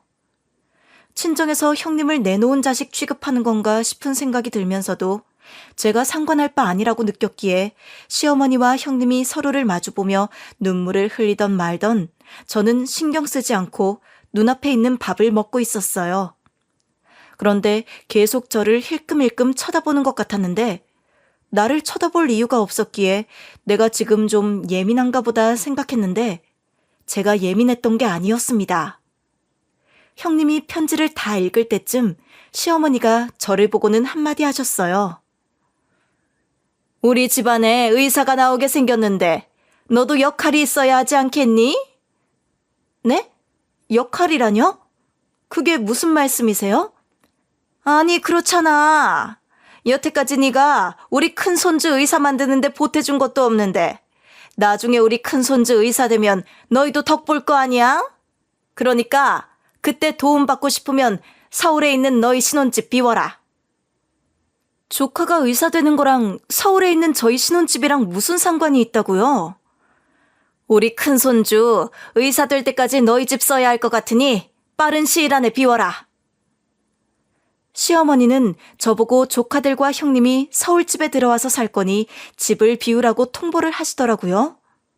어이가 없어서 시어머니한테 따지듯이 물었습니다. 저희가 집이 2채 갖고 있는 것도 아니고 저희랑 애들은 어디에 가서 살라고요? 우리 집에 들어와서 나랑 같이 살면 되는 거지. 요즘에는 애들 때문에 합가한다는 집들도 많다더라. 그러면 어머님 집으로 형님이랑 조카들이 가면 되겠네요. 저희 신혼집을 비우라고 하는 게 말이 돼요? 내가 다 너 생각해서 이러는 거야. 시어머니는 저희를 생각해서 이런 말을 하는 거라고 하시더라고요. 저는 그 말에 어이가 없어서 도대체 뭘 그렇게 생각해 주셨길래 잘 살고 있는 우리 집을 비워줘야 하냐고 되물었죠. 시어머니는 제가 뭘 모른다는 표정으로 저에게 이야기하기 시작했습니다. 큰 며느리가 애들 키우는 걸 내가 옆에서 지켜봤잖아. 너희 애도 내가 공부시켜서 가르쳐주마. 어머님이 뭘 하신다고 저희 아들을 가르쳐요. 어머님 대학도 안 나오셨잖아요. 얘가 뭘 모르네? 네가 이러니까 너희 애들이 공부를 못하는 거야. 저희 큰애 이제 막 초등학교 들어갔어요. 공부 못할 게 뭐가 있어요? 그리고 조카 둘 다 의대에 간 것도 아니고 한 명만 붙은 거잖아요.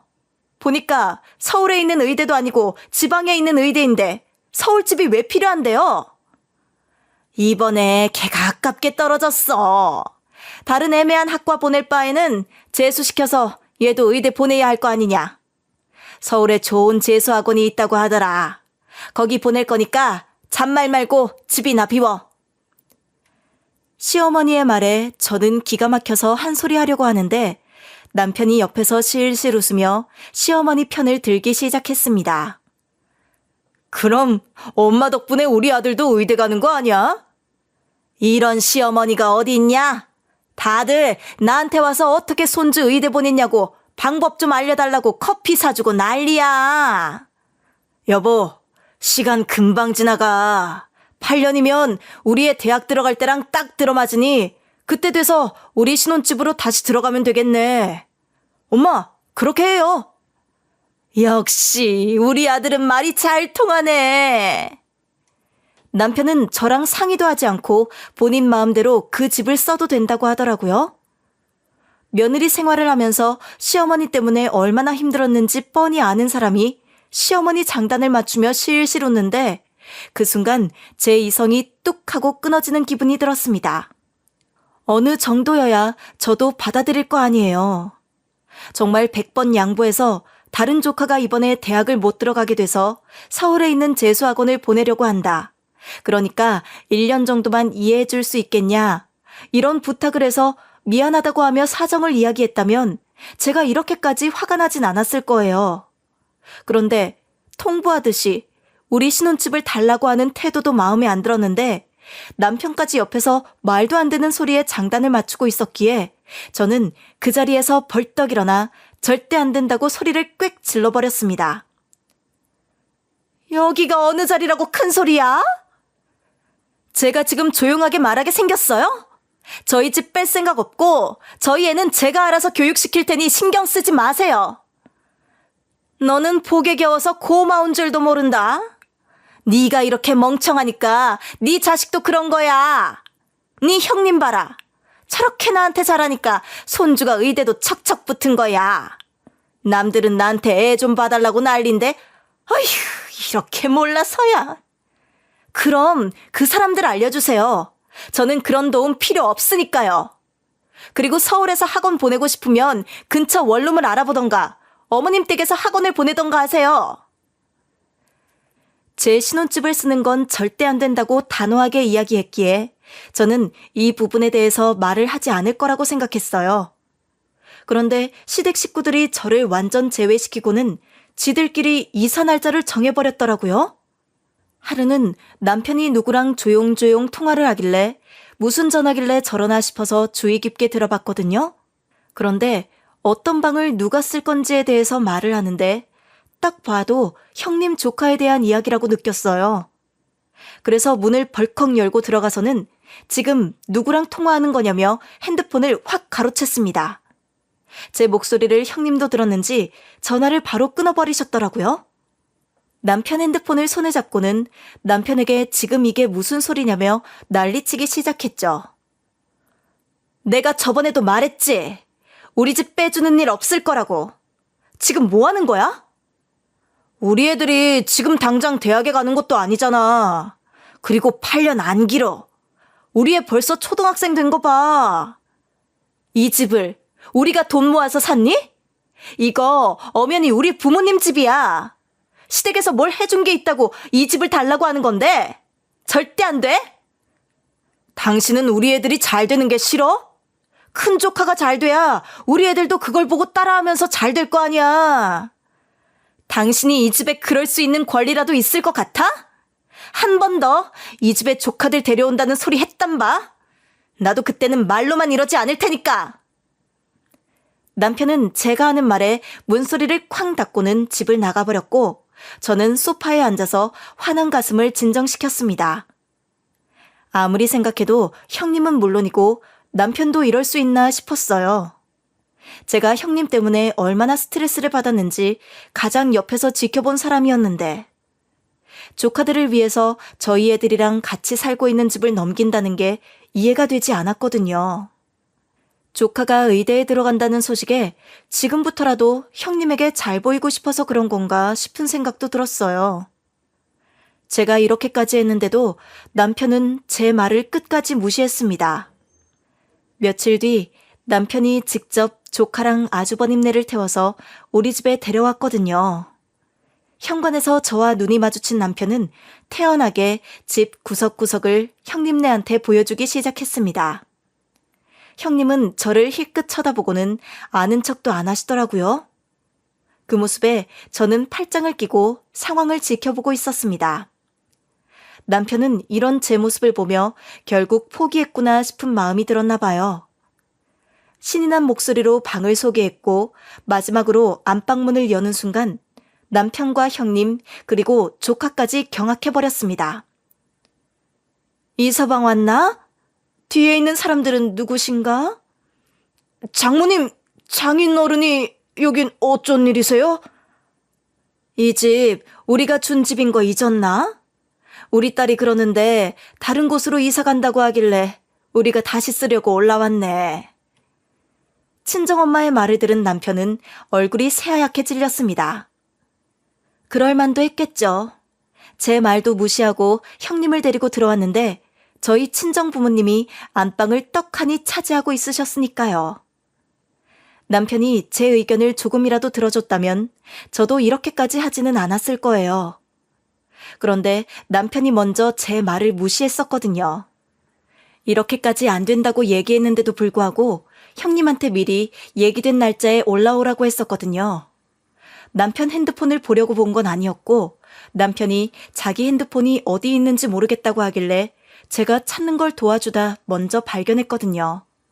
그래서 남편에게 알려주려고 했는데 그 순간 형님에게 문자가 왔고 둘이서 무슨 대화를 나눴는지 읽어보게 된 것이었죠. 사람을 기만해도 정도가 있지. 어떻게 같이 사는 와이프와 자식을 내보내고 피도 안 섞인 형님과 조카들을 이 집에 데려올 수 있나 싶었거든요. 그래서 바로 친정 부모님께 도움을 요청하였습니다. 엄마, 요즘 병원 많이 다니신다며 이참에 서울로 올라와서 사는 건 어때? 왜? 너희 어디로 이사 가려고? 그건 아니고 남편을 이 집에서 내쫓으려고. 그리고 나이 들수록 병원 많은 서울에서 살아야 한다고 하잖아. 이참에 거기 집 정리하고 올라오세요. 그게 무슨 말이야? 이서방을 왜? 이서방이 뭐 잘못했어? 제가 갑자기 남편을 집에서 내쫓는다고 하니 친정엄마가 놀라서 왜 그러냐고 물어보셨어요. 그래서 여태까지 있었던 일에 대해서 설명해드렸습니다. 제 말을 들은 친정엄마는 물론이고 아빠까지 남편을 괘씸하게 생각했어요. 제가 어디 가서 제 얼굴에 침 뱉는 것 같아서 말은 못했지만 저희 결혼할 때 남편은 어떤 것 하나도 하지 않았었거든요. 솔직히 이 부분에 대해서는 욕을 들어도 싸다고 생각해요. 지금 생각해도 부모님께 너무 죄송하고 그 당시에 내가 너무 철이 없었다고 생각하며 반성도 많이 했습니다. 그 당시 제가 혼전 임신으로 결혼하는 것이기도 했고 친정 부모님께서 딸 가진 죄인이라고 생각해서 남편에게는 어떠한 것도 바라지 않으신 것이었어요. 이렇게까지 했는데 우리 신혼집을 형님네 아들 의대 준비한다고 비워준다는 사실에 친정 부모님도 가만히 있을 수 없다고 하셨어요. 그래서 안방에서 남편을 기다리고 있었던 것이었습니다. 남편은 놀라서 저를 쳐다봤고 저는 그런 남편에게 이혼을 통보해버렸습니다. 왜 놀라? 내가 저번에도 말했잖아. 여기 우리 부모님 집이라고. 아무리 그래도 조카가 공부하면서 지낼 공간은 있어야 할 거 아니야. 당신 이렇게까지 해야겠어? 이러고 나중에 형수님이나 우리 엄마 얼굴 어떻게 보려고. 너희 식구랑 네 얼굴 더 이상 볼 일 없을 테니까 걱정하지 마.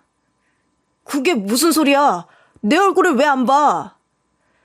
우리가 살던 집은 부모님께 반납했으니 이제 남편 너도 반납해야지?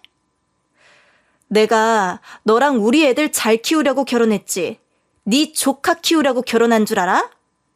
살아보니까 남편 없어도 애 둘 키우는 거 문제 없을 것 같으니까 각자 갈 길 가자. 친정 부모님이 계신 자리에서 남편에게 이혼을 통보하고서는 집에서 내쫓아 버렸습니다. 친정 부모님도 이런 제 모습을 보시면서 속이 다 후련하셨던 것 같아요. 제 손을 꼭 잡으시고는 걱정하지 말라고 하셨거든요.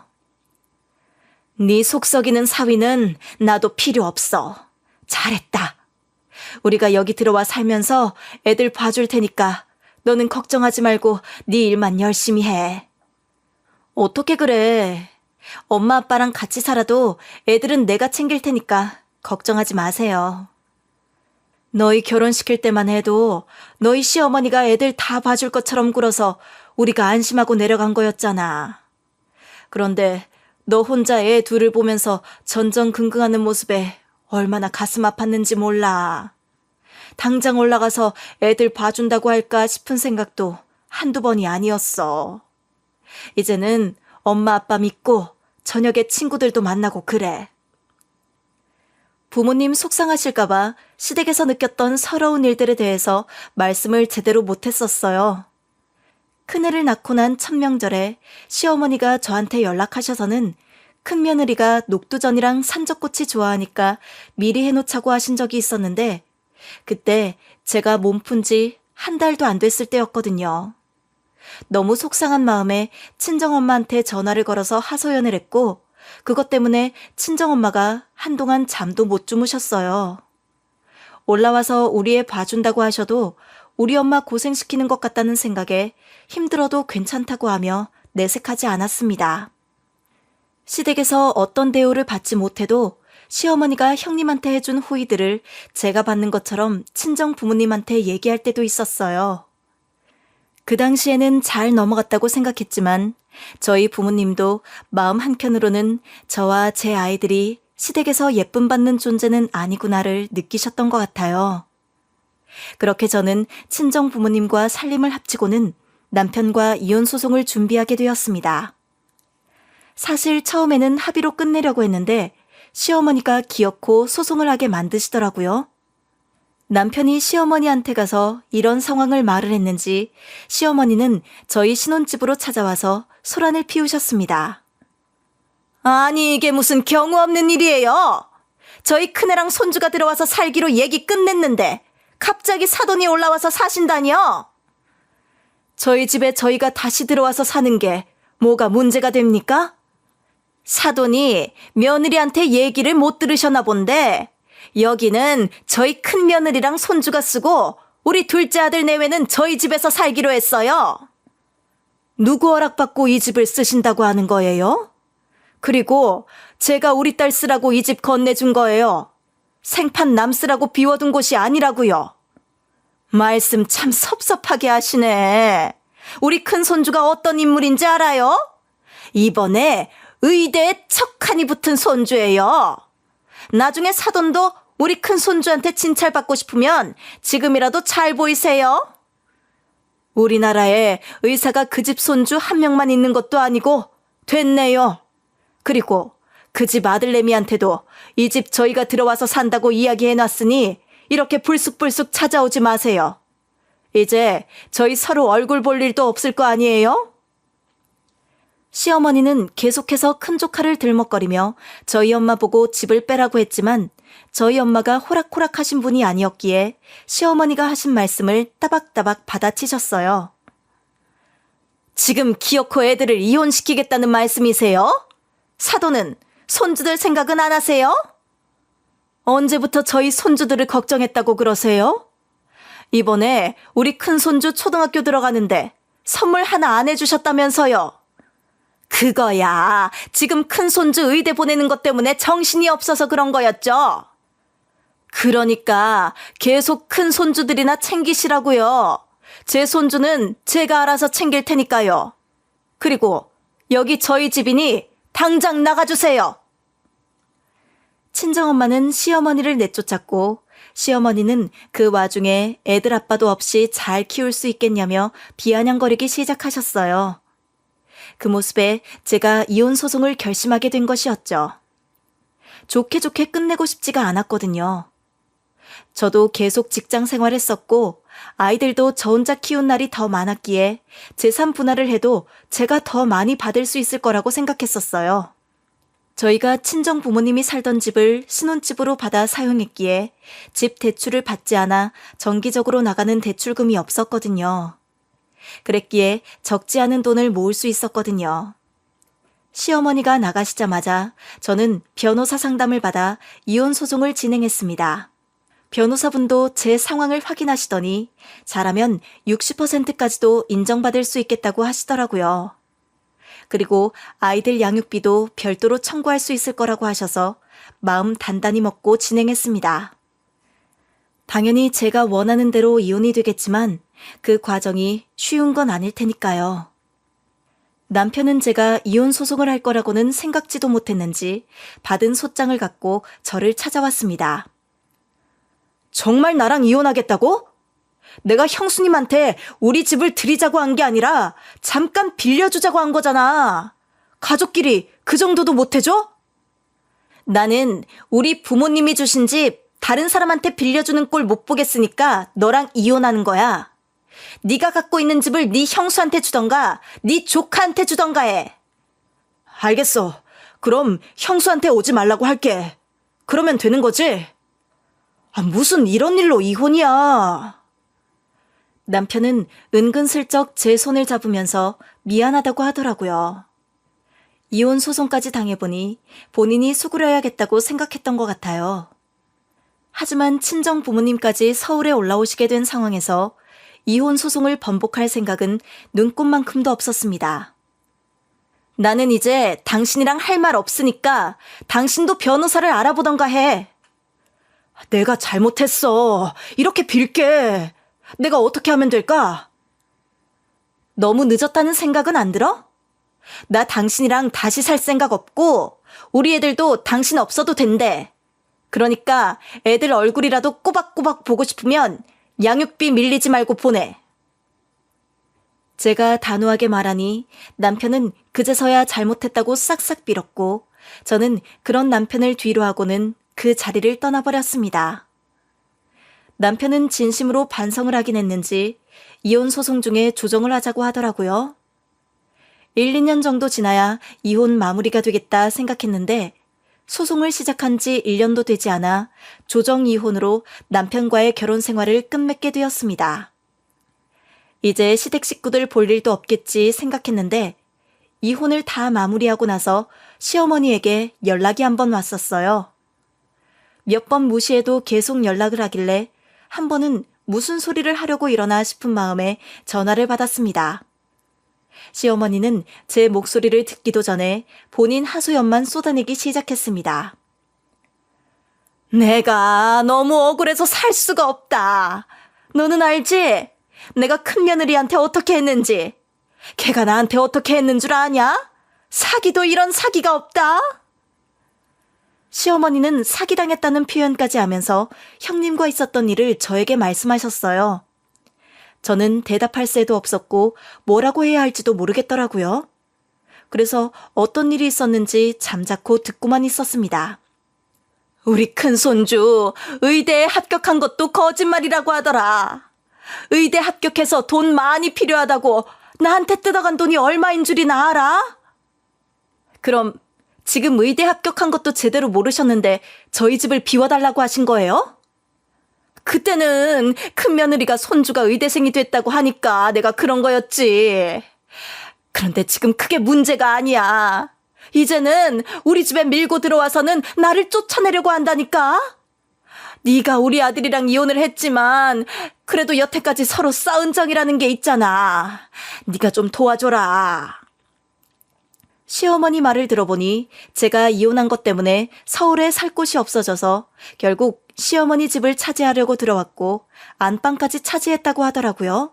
그러면서 시어머니랑 남편은 본인 방도 없이 거실로 쫓겨나게 되었고 그 모습에 시아버지는 호통을 치면서 집안 정리 이렇게 할 거냐고 한 소리 하셨던 것 같아요. 여태까지 한마디도 안 하셨으면서 큰 손주가 의대에 합격하지 못했고 둘 다 서울에서 재수학원 다니면서 준비한다며 시부모님을 밀어내니 이제서야 큰 소리를 내시더라고요. 시어머니한테 시아버지의 이야기도 듣는데 참 사람이라는 게 본인한테 피해가 없으면 상관도 안 하다가 본인한테 불리하거나 피해가 생기는 상황이 오면 성질을 부리는구나 싶었습니다. 형님은 결국 두 아들 다 서울에 있는 재수학원을 보내기 위해서 시어머니에게 아들 중 한 명이 의대에 합격했다고 거짓말을 한 것이었어요. 시어머니는 큰며느리 말이니 철석같이 믿었고 형님이 하자는 대로 다 들어준 것이죠. 주변에 자랑하고 싶었던 시어머니가 대학 합격 통지서는 어떻게 생겼는지 보자고 하셨고, 형님은 누가 합격한 게 아니니 어떻게 구할 수도 없는 거잖아요. 그래서 시어머니에게 이 상황을 들킨 것이었어요. 그런데 형님도 참 뻔뻔한 게 그렇게 시어머니에게 받으면서 아들들 교육시켰으면 죄송하다는 말 한마디는 해야 하는 것 아닌가요? 오히려 시어머니가 서울에서 지원을 못해줘서 자기 아들이 의대에 합격하지 못했다고 했던 것 같아요.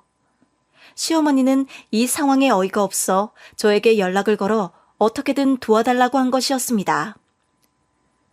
큰며느리 제일 예뻐하신 거 아니셨어요? 그리고 의사 집안 딸이잖아요. 여태까지 뒷바라지 해줬으니 의사 친정 도움 받으라고 해요. 내가 그것 때문에 사기라고 하는 거야. 의사 집안 딸이라고 해서 나는 진짜 그런 줄만 알고 있었지. 그리고 의사들이 좀 바쁘니? 그래서 사돈들이 그러신가 보다 했는데 의사 집안이 아니라 거기도 병원 행정 업무 봐주는 사람들이더라. 누굴 탓하겠어요. 제대로 안 알아본 사람 잘못인 거 아니에요? 그리고 저한테 이러시지 마시고 큰며느리를 집에서 쫓아내던가 하세요. 그게 됐으면 내가 너한테 연락을 했겠니? 너 우리 아들이랑 이혼하면서 재산 분할도 많이 받고 애들 양육비도 따로 받는다며. 우리 새로 살 집 장만할 보증금만 좀 보태다오. 쌍둥이들 뒷바라지 해주시는 거 좋아하셨잖아요. 그것 때문에 집도 줄이셨으면서. 이제 쌍둥이들이랑 같이 살면 매일같이 얼굴 보고 너무 좋으시겠어요. 손주들 끼고 살면서 지원 실컷 해주세요. 시어머니 말을 듣는데 내가 얼마나 만만해 보였으면 이런 소리를 할까 싶었어요. 그래서 저는 쌍둥이들 뒷바라지 실컷 하라고 말해버리고는 전화를 끊고 번호를 차단해버렸어요. 시어머니랑 형님 때문에 우리는 이혼까지 했는데 어떻게 나한테 도와달라고 말을 할 수 있나 싶었거든요. 형님이 왜 시어머니 집에 들어가서 살고 있나 싶었는데 알고 보니 쌍둥이 아들들 학원비와 과외비 된다고 살던 집도 팔아버렸다고 하더라고요. 그렇게 저한테 형님은 의사 집안 딸이라 자식들도 똑똑하다고 집안에 의사 나올 거라고 난리를 쳤는데 결국 남은 건 시댁집 23평짜리 방 3개 집에서 아주버님 부부랑 조카 그리고 시부모님과 전남편까지 함께 산다는 근황을 들으니 헛웃음이 나오더라고요. 그렇게 돈을 많이 쏟아부었는데 남는 게 하나도 없으니까요. 요즘에도 이렇게 손주들에게 극성인 할머니가 있다는 게 새삼 놀랍기도 하고 제 친구들은 신기하다고 할 정도였어요. 한 친구는 저에게 오히려 잘 됐다고 얘기해 주더라고요. 요즘 같은 세상은 이혼이 흠도 아니야. 그리고 니네 형님 조카들이 제대로 못하잖아? 그럼 네 자식 들들 볶아. 그 전에 헤어진 게 100번 1000번 잘한 일이야. 안 그래도 그럴 것 같더라. 내 새끼들한테 여태까지 뭐 하나 해준 거 없으면서 큰손주 의대 못 붙었다는 소리에 바로 나한테 연락해서 하소연하면서 자기 둘째 손주들은 어떻게 지내냐고 물어보는데 온몸에 소름이 끼쳤다니까. 아직도 극성 맞은 시댁들이 있다니까. 네가 능력이 없냐 도와줄 부모님이 안 계시냐. 다른 거 신경 쓰지 말고 애들이랑 부모님이랑 좋은 시간 보내. 시어머니 전화를 차단해버리고 나니 내가 정말 이혼을 했구나 싶은 기분이 들었습니다. 저는 저희 부모님과 함께 살고 있어요. 저희 부모님이 집에 상주하고 있어서 전 남편은 저희 집 주변은 얼씬도 못하고 있죠. 저번에 저희 집 근처에 몰래 숨어 있다가 제가 나오는 시간에 맞춰 저에게 다가와서는 방도 없이 거실에서 지내는 거 힘들다고 이제 정말 잘하겠다고 하면서 재결합하자고 난리쳤는데 그 모습을 뒤에서 지켜본 친정아버지가 달려나오셔서는 전 남편한테 호통을 치셨거든요. 그것 때문에 친정아버지는 제가 출근할 때면 같이 내려와 주시고 종종 제가 퇴근할 때 맞춰 집 앞에서 저를 기다리곤 하셨습니다. 그 덕분에 전 남편은 저를 찾아오지도 애들에 대한 연락 말고는 하지도 않고 있어요. 이번 일을 계기로 시댁 식구들의 관심이 좋은 것만은 아니구나라는 걸 느꼈습니다. 쌍둥이들도 본인들에게만 관심이 집중되니 힘들었는지 성적도 계속 안 나오는 것 같더라고요. 그 모습을 보며 나는 우리 애들을 키울 때 너무 극성으로 키우지 말아야겠다는 결심을 하게 되었어요. 자식 키우는 게 식물을 키우는 것과 같다고 하잖아요. 햇빛을 너무 오래 쬐면 말라 죽고 물을 너무 많이 주면 뿌리가 썩어 죽어버리잖아요. 언제나 적당한 관심과 무관심이 적절히 섞이는 게 식물에게도 자식에게도 좋은 영향을 끼치는 것 같습니다. 이번에 저는 승진을 앞두고 있습니다. 부모님께서 아이들을 봐주셨기에 제가 야근도 부담 없이 하곤 했었거든요. 그 덕에 좋은 성과를 인정받게 되었고 승진 대상이 되었어요. 이번 달 말 승진 결과 발표가 나고 월급이 오르게 된다면 부모님이랑 애들 데리고 여행 다녀오려고 합니다.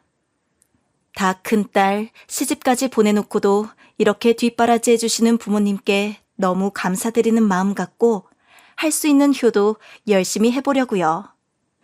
제 사연이 많이 답답하셨을지도 모르고 한편으로는 부모한테 너무한 거 아닌가 싶은 생각이 드시더라도 응원의 메시지 부탁드립니다. 긴 제 사연 들어주신 분들께 감사하다는 말씀 드리며 마무리하도록 하겠습니다. 감사합니다.